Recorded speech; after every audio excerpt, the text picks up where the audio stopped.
l'utopie a toujours été nécessaire pour créer l'espace urbain.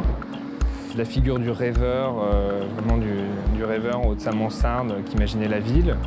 On était étudiants, donc on n'avait pas peur de ce qu'on affirmait et on supprimait les départements, on supprimait les communes. Ça fait partie de ce qui fait bouger les mentalités des élus, des experts et puis de nos documents aussi d'urbanisme.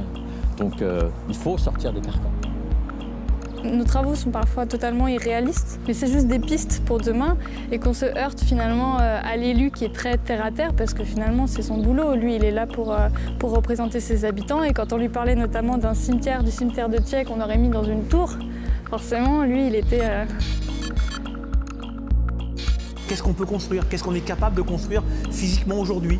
Alors nos étudiants ont fait une étude, vaguement, ils ont vu qu'en 2005, on construisait des tours de 800 mètres, et on fait une espèce d'extrapolation linéaire, et puis on a constaté qu'effectivement, on pouvait construire des tours de 2 km. C'est un peu secouant hein, quand même, malgré tout.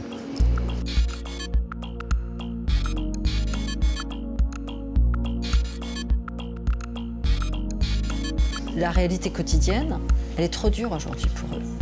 Donc, ils n'arrivent pas à décoller. Par contre, si on commence à discuter sur les demain, là, on peut un peu décoller des choses et on peut discuter des vrais sujets. On sait bien que la réalité, c'est pas celle-là.